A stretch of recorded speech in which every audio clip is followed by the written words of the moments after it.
The measure of the Bolsheviks' recovery from the July days and of their gains from the Kornilov affair was soon apparent. By the middle of September, they had gained a majority in both the Petrograd and the Moscow Soviets.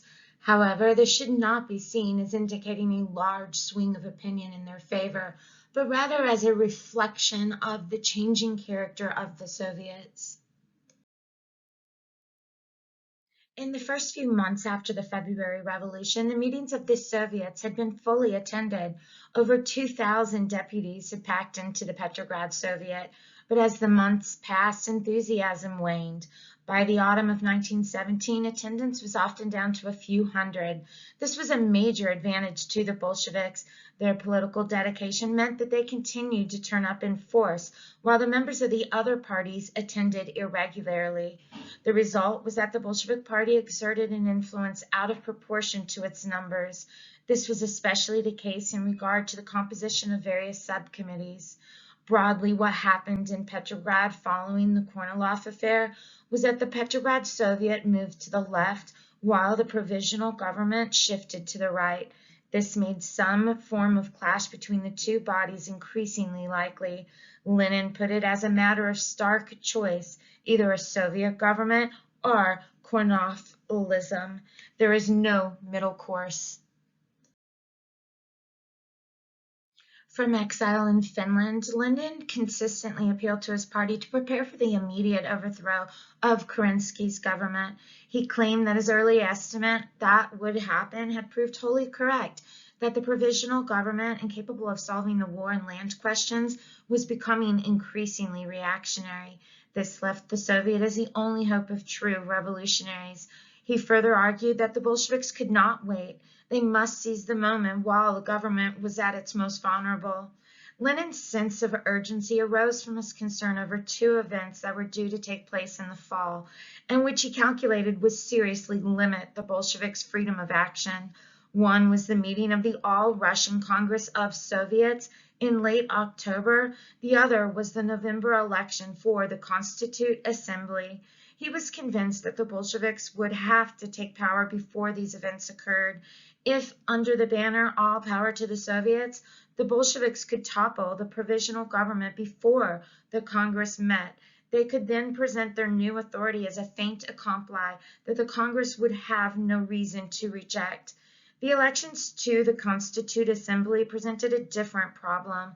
The Assembly was the body on which all progressives and reformers had set their hopes. Once it came into being, its moral authority would be difficult to challenge.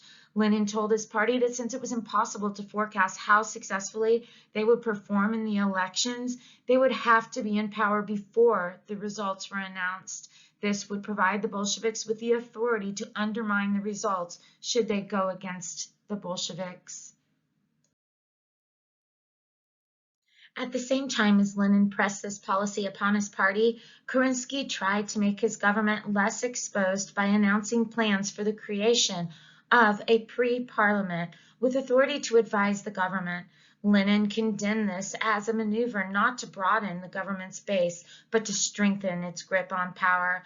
Acting on his orders, the Bolshevik members of the Soviet, who were entitled to attend the pre-parliament, first derided it and then walked out.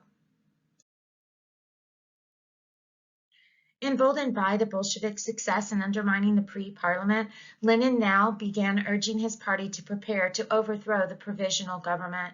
Despite the passionate conviction with which Lenin put his arguments to his colleagues, there were Bolsheviks on the Central Committee of the party who doubted the wisdom of striking against the provisional government at this point. In an effort to enforce his will, Lenin slipped back into Petrograd on October 7th. His personal presence stiffened Bolshevik resolve, but did not produce total unity. During the next 2 weeks, he spent exhausting hours at a series of Central Committee meetings trying to convince the others. On October 10th, the Central Committee pledged itself to an armed insurrection, but failed to agree on a specific date. In the end, by another quirk of fate, it was Kerensky and the government, not the Bolsheviks, who initiated the actual rising.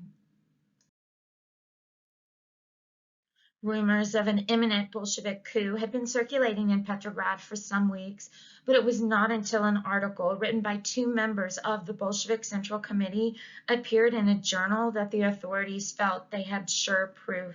The writers of the article argued that it would be a mistake to attempt to overthrow the government in current circumstances. Kerensky interpreted this as indicating that a date had already been set. Rather than wait to be caught off guard, he ordered a preemptive attack on the Bolsheviks. On October 23rd, the Bolshevik newspapers were closed down by government troops, and an attempted roundup of leading Bolsheviks began. The Bolsheviks no longer had a choice. Lenin ordered the planned insurrection to begin. That the Bolsheviks had a plan at all was the work not of Lenin but of Trotsky. While it was Lenin who was undoubtedly the great influence behind the October Rising, it was Trotsky who actually organized it. The key to Trotsky's success in this was his chairmanship of the Petrograd Soviet, to which he had been elected in September. On October 9th, the Soviet set up the Military Revolutionary Committee, or MRC, to organize the defense of Petrograd against a possible German attack or another Kornilov-type assault from within Russia. It proved a critical decision, realizing that if the Bolsheviks could control the MRC, they would control Petrograd. Trotsky used his influence to have himself accepted as the one appointed to run the MRC. This meant he had at his disposal the only effective military force in Petrograd. Moreover, it was a legitimate force since theoretically it acted on the authority of the Soviet. Trotsky was now in a position to draft the plans for the overthrow of the provisional government. When Lenin gave the order for the uprising to begin, it was Trotsky who directed the Red Guards in their seizure of key vantage points in Petrograd, such as bridges and the telegraph offices. In the 3 days that it took for the city to fall under Bolshevik control, there was remarkably little fighting. There were only 6 deaths during the whole episode, and these were all Red Guards, most probably shot by mistake. The simple fact was that the provisional government had hardly any military forces on which to call. The Petrograd garrison that had turned out to defend the government on previous occasions did not come to its aid now. Desertions had reduced the garrison to a few loyal officers, a group of Cossacks, and a unit of female soldiers known as the Amazons. When the Red Guards approached the Winter Palace, which housed the provisional government, they expected stiff resistance, but there was none. The Bolshevik forces did not need to storm the gates. There was nobody defending them. The Winter Palace was a vast building, many times larger than most government buildings.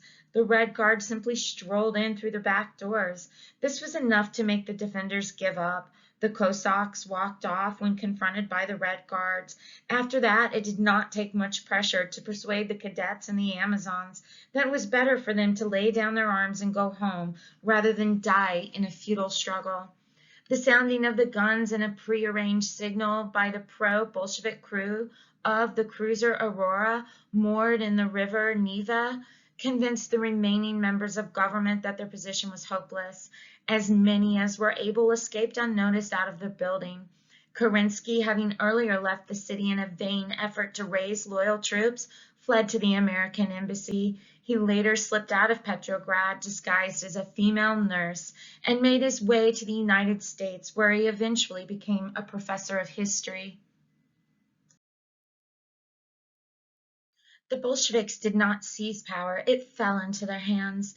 The speed and ease with which it happened surprised even Lenin. In the early hours of October 26, he said to Trotsky, "From being on the run to supreme power makes one dizzy." He then rolled himself into a large fur coat, lay on the floor, and went to sleep. On the following evening, the All-Russian Congress of the Soviets began their first session. They had barely completed the opening formalities when the chairman, who happened to be Lev Kamenev, the Bolshevik who had originally opposed the rising, informed the delegates that they were now the supreme authority in Russia. The Petrograd Soviet had seized power in their name and formed a new government. Kamenev then read out to the bewildered delegates a list of 14 names of the new government. they had supposedly just appointed. The 14 were all Bolsheviks or left social revolutionaries. At the top of the list was Lenin.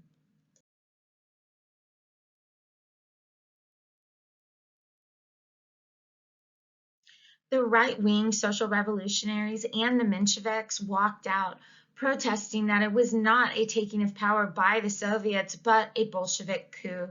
Trotsky jeered after them that they and their kind had consigned themselves to the garbage heap of history. Lenin then announced to the Bolsheviks and the social revolutionary delegates who had remained that they would now proceed to construct the towering edifice of socialist society.